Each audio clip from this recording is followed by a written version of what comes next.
over the last 2 years since COVID, we've seen a lot of the work that comms are doing has gone digital, right? And we've seen various forums talk about it as well. So if we have to move significantly in that direction, we need to have data that empowers us to make those, comms decisions, build those creative campaigns, build those narratives that meet the objective out there. So that's the reason why we've decided, let's think through, because when we talk to the people working on data, they say communications doesn't understand data. When we talk to communications, they say, okay, come on, data, give us all of this. So there's a little bit of a sort of fight between the two sides. So we thought, let's just bring the two sides. We'll hear from the side who are creating or crunching the data, and hear from the sides who want to use that data and how to kind of bridge the gap between the two. So that's the whole idea of this one. Thank you, Valerie. The first session will take a look at what are the different analytical tools that communicators can use. While I'm introducing the speakers, I'm also launching this quick poll so that you can tell us while we are talking. What do you think you currently use data for as communicators? That will run alongside. So first, I'd like to introduce Johnny Benford from. He's the global head of data and analytics at Golin Global. Welcome, Johnny. Hi there. Nice to speak, and thank you for inviting me. Looking forward to this. Thank you, Johnny. And next, I have with us Joel Bacall, who is a cultural researcher with Quill.ai. Now, Quill.ai tries to address the very specific challenge of human insights at internet scale. I mean, if you look at Joel's profile, it'll say right up front on the banner, human insights at internet scale. It sounds like something out of science fiction, but how that would be required for communicators to really make good use of data. So I'm just going to throw, so while the poll is running, I'd just like to start off with Johnny first. Johnny, how does one really make sense of the story in the data? What data insights are part and parcel of business intelligence and have been for a while. How should communicators look at what tools are important for data storytelling? Thanks. I think it's important to start at the beginning, which is when you don't start with the technology, start with the scenario. A lot of people think, oh, I must buy this because everyone's got it. That's the wrong way of working. You need to think, what are the scenarios I'm trying to fix? Now, typically within communication, there's about 10 main scenarios. It could be listening to understand what's happening, audience intelligence to understand your client's brand and who's speaking, the audience, what they like and dislike. What I call clickstream. After they see content, what do people do? How do they search? What do they click on? What websites do they go back to and repeat visit? What apps do they download? What influencers are important to either create or spread content? What paid media should you use to boost content? Predictive, identifying the trends and the opportunities or issues before they become a crisis. Visualization of content to help understand, like clustering technologies. Channel engagement across your own specific channels, and media contacts. Now, those are just a few of the main scenarios I look at. But the important thing is I don't just start to say, okay, let's go for this piece of tech. I think, well, the majority of my job is spent doing X. And therefore, these are the different tools that enable me to fit that scenario. I'll never be able to find one tech that does everything, but if I can find something that does 80% of what I'm looking for, I'm delighted with that. And the whole point of technology is to be smarter. And so if I can find a job that will allow my team of analysts to be smart and get on with their job as opposed to spending their time searching, that's great. We're not paid to be searching, we're paid to use our insight on top of it. Thank you so much, Johnny. I think that's a great insight. Don't get bogged down with the technology, but think about what do you need to tell your story better. There was a time where a lot of PR firms were, making their own IPs and investing a lot of money in that. And that was a discussion. Should you have your own IP or should you buy the technology? And I'm glad to have a different perspective. I'd like to go over to Joel now. to follow from what Johnny has said, Joel, the kind of insight you bring, is it possible to also firstly to do it the way Johnny is saying, and what tools would you really use for it? Yeah, I would echo much of what Johnny said. There's enough data out there, and you could spend your whole life going through all of that data, and it could almost be pointless if you're not getting what you need, right? So the real trick is in marrying the tools that you actually need to arrive you at what you want to do with it.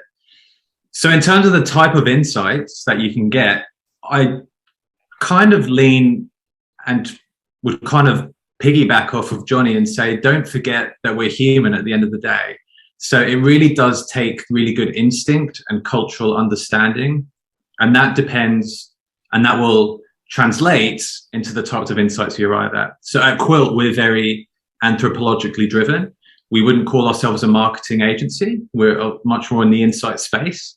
So we really try and find the weird and the wonderful kind of strange shifts that are happening in culture.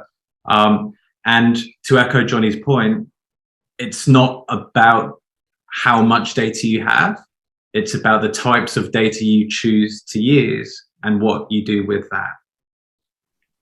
Thank you. I think that's a great point. If you want to find the weird and the wonderful, then you probably need a weird and wonderful human to spot that. So, so that is a follow-up question, Joel, to what you just said, and back to Johnny. What kind of stories do you think typically human insights can be used for? What kind of stories? Of course, literally, I suppose they can be used for any story. But are there any specific types of sectors or stories, areas which benefit more from human insights? I think. Go ahead, Johnny. Sorry, Johnny, go ahead. Okay, I think the important thing is a lot of people have been using the insights and the data when it comes to storytelling in a backward-looking capacity to say this is what's happened. I call that descriptive. Now, the secret amongst data analytics is not just to stop at descriptive, that's evaluation bit. We need to go from descriptive to prescriptive, which means using those data tools and those data storytelling to go from backward facing, this is what has happened, to forward facing as a planning tool to anticipate and use that data to explain this is what will happen, so we can use this story to explain where the trend is going, what the future is going to hold, and how can we get there, learn from the past to actually plan the campaigns for the future. And then we need to go from prescriptive to predictive, to anticipate the future stories that are going to happen and get there first.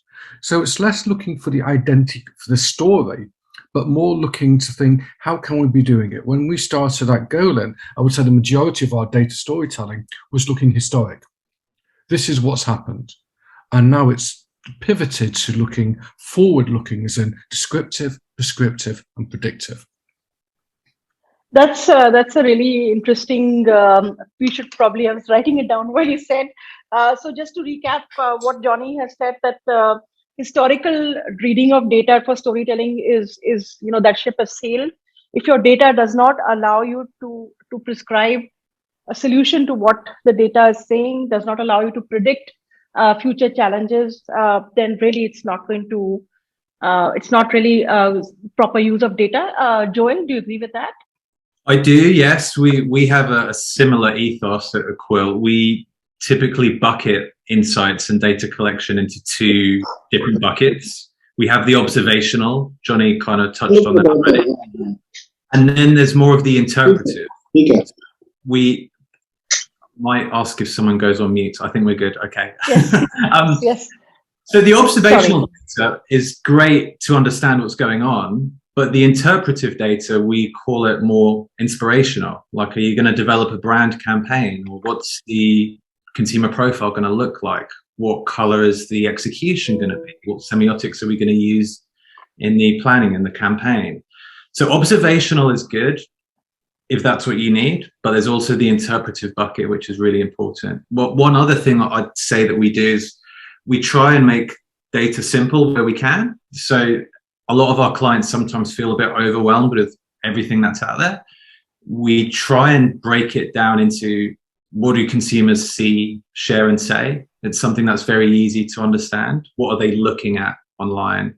What are they sharing on their Twitter? Or what are they saying when they go on Instagram?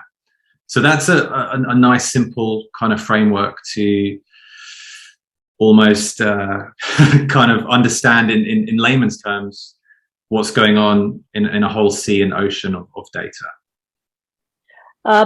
Thank you, Joel. Johnny, it sounds easy enough that, stop doing the historical storytelling bit, move to predictive and prescriptive. How do you do that? That's the big question for communicators out here. Part of this yeah, go ahead. Part of this is a cultural change. And the team needs to be thinking, how do we use the data? And I said, a lot of people just think, we'll use this team to evaluate and report on what we've done. What we need to do is change the planning process. And that's the easiest way. So you bring in the data team right at the start. We need to bring the planning process to bring data in right at the beginning. And that's to give focus. To make sure that data is used effectively in that forward-looking approach, it needs to be brought in at the beginning to say, is our focus raising awareness? Is it consideration? Is it changing affinity? Is it making action or purchase? Is it increasing advocacy? Data can tell you that. It can tell you who the audience is you should be speaking with. It should tell you where the intersection between culture, the company, and the customer is.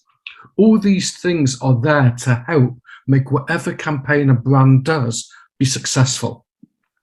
You can't just get people working in isolation without it based on sound logic. A good idea may be fantastic, but one that is based on data is far more likely to work. And that's what it's about. It's about increasing the chance of success. So the simplest way to answer your question is bring data in early. Bring data in early, build a data culture for storytelling. Johnny, as a follow-up to what you just said, historically, I believe that the entire dashboard and the way data was shared with marketers or communicators required some knowledge of how to use and set up data. So is that true anymore? Are dashboards much similar for users who are not brought up in the data environment? I think many tools have become a lot simpler. I like to think having some kind of data literacy is like being able to use Google. Nobody says I need to have IT training on how to do search in Google. And a lot of the tools out there, like TalkWalker, for example, which is where we're heavily used, very simple to use. And provided people can do a search, they can use it. So it's certainly become a lot simpler. That doesn't mean that in more complex bits you need data. You don't need data scientists, you still do. But you don't need to be a complete techie geek who can write code to do it. And the secret I have found is never to rely on one technology. What I always find beneficial is if you do a form of aggregate analytics, where you combine different technologies that all use different data sources, but if they all point in the same direction, then directionally I'm really confident of the answer. I try and avoid confirmation bias by only using one tech. By using multiple techs together, I'm far more confident. Thank you so much for that, Johnny. A word to the audience. If you have questions, now is the time to start sharing them in the chat window. We'll try to take as many as we can. Joel, you Quilt's entire proposition also, not entire, but a large part of its proposition is that you can do human insights at scale. And which is always something which is, questioned a lot, that is it possible to really do that? And since you take a very specific social science approach to the whole thing, how does one, is it reliable to do that? I think we can get pretty close. Yeah. So when we started out, we saw a need in the market to go beyond the likes of prescriptive surveys and focus groups, etc. Obviously, on the internet, you hear clients talking about, is that how people really feel, etc. So the really important thing to get to deep human insight is to be as resourceful as possible for us, because people will show different sides of themselves on Instagram, and then on Twitter, they'll show their troll side. On Reddit, they'll probably be a lot more honest. So the real trick is in being as resourceful as you can in how you model and kind of analyze data and in the sources you're choosing from. Otherwise, what you're going to get is somebody's kind of single faceted face on one platform, and then you're kind of left just piecing things together by yourself. The top up at the end of that, again, I lean on the cultural researchers and the sociologists that we have in the business to try and fill in some of the gaps. But yeah, when you look at some of the more conventional research methods out there, I do believe you can get pretty close, especially when you use some of the more intimate platforms. People are very honest online. And in fact, online, you can be a lot more honest than in a focus group. So in short answer, I think it's quite effective depending on what you need to understand. That's really interesting, because usually the comment which comes up in a country like India, which is so diverse, is that how do you do it when it, the literally every city, the food, the culture, everything can change so dramatically. So if I walk out of my own city 30 kilometers down, you'll find totally different social culture. So but still, but that's the beauty of data, right? You can get as focused as you like for that. So just a question which was not on the list, but I thought I'd just ask: is culture a big challenge to getting the right kind of data? Is it a challenge? Different languages, different cultures. Do you think of that as a challenge at all? To some extent. I mean, so we do a lot of work in India. Our Asian team are doing Indian work all the time. My background, if we think about cultural nuances and cultural change, I used to spend most of my career doing focus groups in China. That's also a very big multicultural country. So if you think about that, you'd have to do focus groups in hundreds of cities to really understand the culture. It's not feasible. So whilst data would struggle to pick up different cultural nuances and different areas and regions, it's probably a lot more effective and efficient than the conventional methods of physically going to these cities, which is just going to take so much time. So there are tools out there with Google and some of the APIs that we use that do allow you to pinpoint. But yes, it is really important when there are gaps. A cultural researcher needs to fill those in and paint the picture with a bit more color. Thank you. Final set of questions before we open it up to the audience, and we are coming almost to the close of the first session. To both Johnny and to Joel, if there was one for a beginner who wants to use data, and there are a lot of companies in India who are startups who have not thought of using, who are well funded otherwise, but have not really started using data for marketing and communication. So if there was this, what is that one starting point for somebody who's not used to data to begin using data better?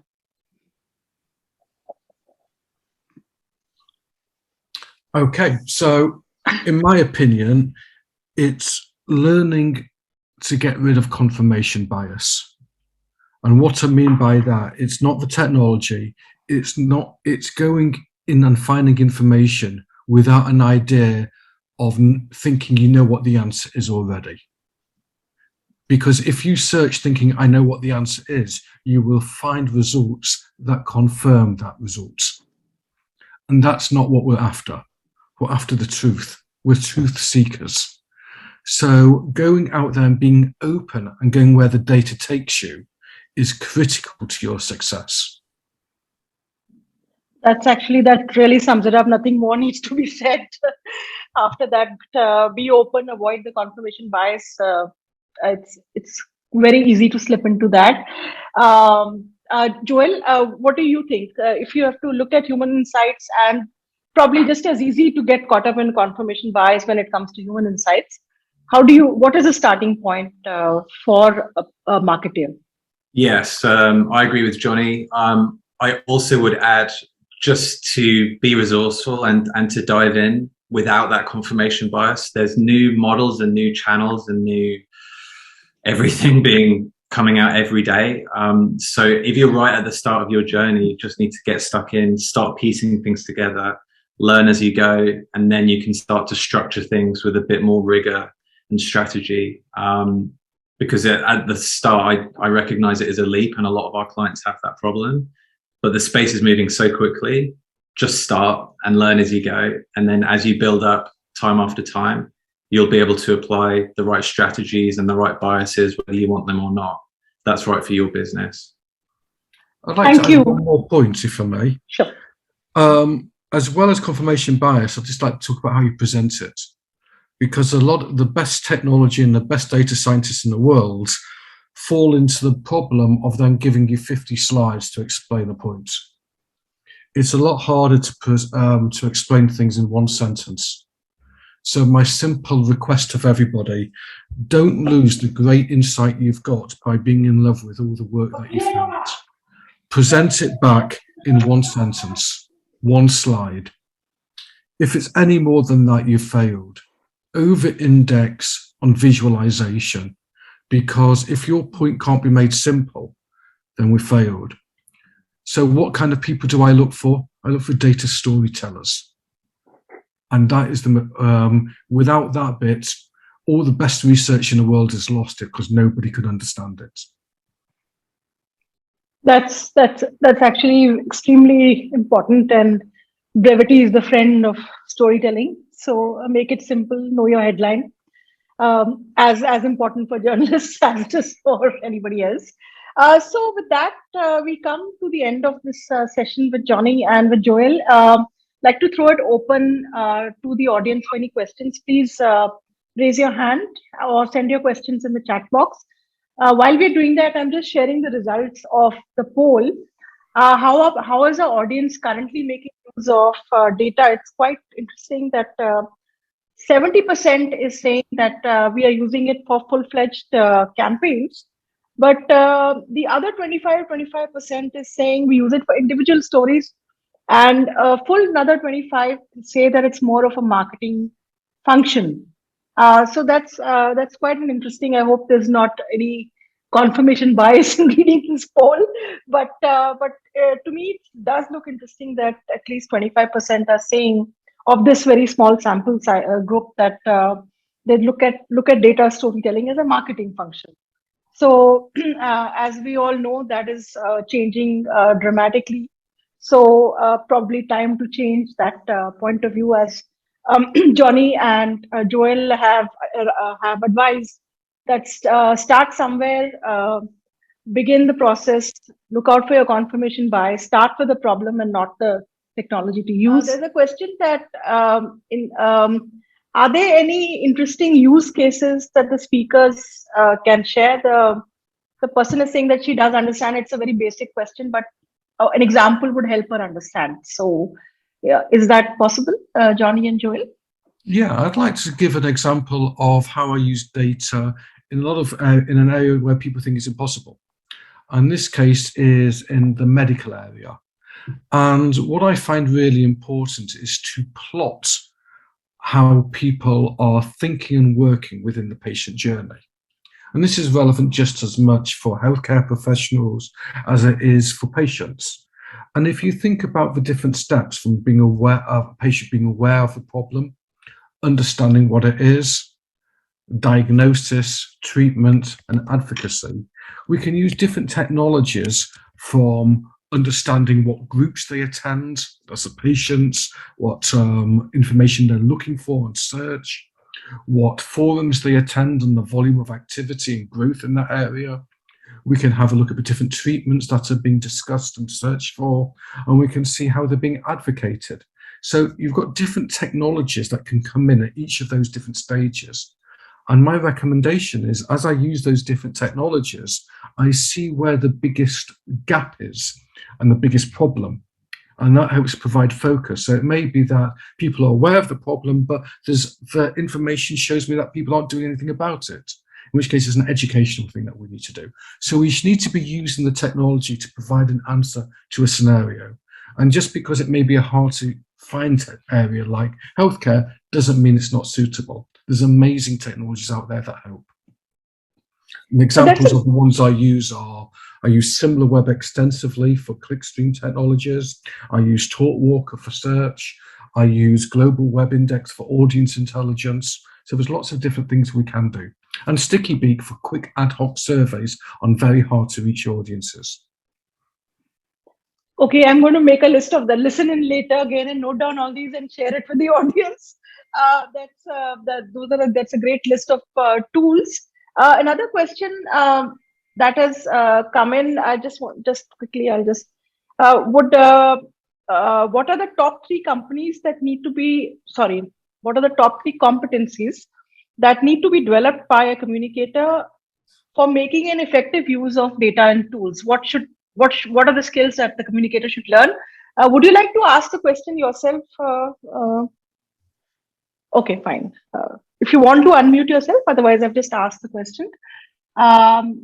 Yes, sure, my point was, we speak about data, we use it sporadically for most of the campaigns. But if I have to hire a person specifically to create a vertical around use of data, what are the top 3 or 5 competencies that I should evaluate, which in your experience go a long way in making it really effective and, really focused? I know it's no rocket science generally, but what could be your experience, those nuanced, competencies which might really help to hit the road running? Yeah, I could potentially. Johnny, do you want to? Go for it. I'll answer after you. Yeah, at Quill, I'd say some of our strongest, more of the data scientists, kind of techies on our team. If I go for 3, I've spoken a lot about resourcefulness this morning, afternoon, so I won't go into that again, but it's really, really important for somebody to connect the dots. You need to know that when you're building stories or managing your business or doing whatever you're doing, that your data analysts, they're looking on Google, they're looking everywhere they can to find the next big thing, to make sure you're staying ahead. The second one I would say is instinctive. There's a ton of talent out there that will be amazing with data, but you want someone with a good business smell who'll be able to know, okay, this is actually kind of where I want to explore. This is kind of the road I want to go down. Actually, I've seen this article this morning and I feel like there's something there. I know we've spoken a lot about bias this morning, which is important, but we do need some good sense of smell, especially when we work in the cultural insight space. Otherwise, you're just going to get that 50-page deck of tables and charts. The third one I'd say would be decisive. So you could literally tackle a client brief forever. There's enough data out there. It will take you hundreds of years to analyze all that data. You need someone strong enough to be able to say, okay, I think we're good now. And to make that decision, to know when to go to the next step. So yeah, I'd say our strongest members of the team, resourceful, instinctive, and decisive. Thank you. If I could add what I would suggest, because I see hundreds of CVs come in all the time. And what I find quite hard is that they all have, a lot of them have similar things. They talk about Python and they talk about coding. I normally get rid of those straight away, because don't confuse data analyst with a communications data analyst. So the words I'm looking for, if they say they know Boolean, that's tick mark number 1. It means they can use the technology out there. And so tools that use Boolean are things like TalkWalker, Brandwatch. Those are the main listing tools, because that's going to be 80% of the job. So first one, forget Python, look for Boolean.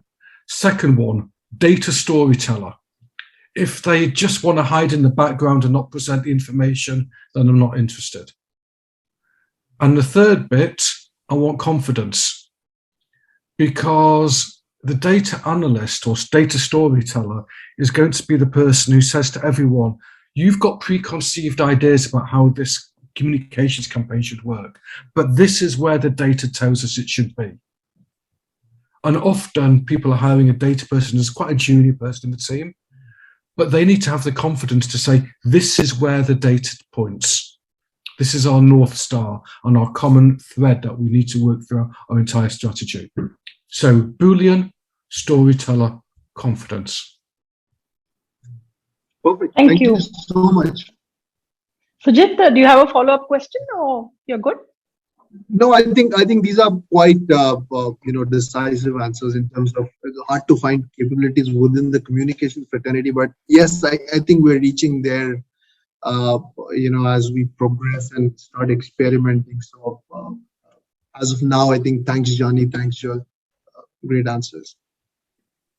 Thank you. We have time for just one more question before we have to move on to the next session. So any last question I'm happy to take. Otherwise, we have to move on. Okay, I think we are done. Thank you so much, Joel and Johnny, for joining us early morning all the way from UK.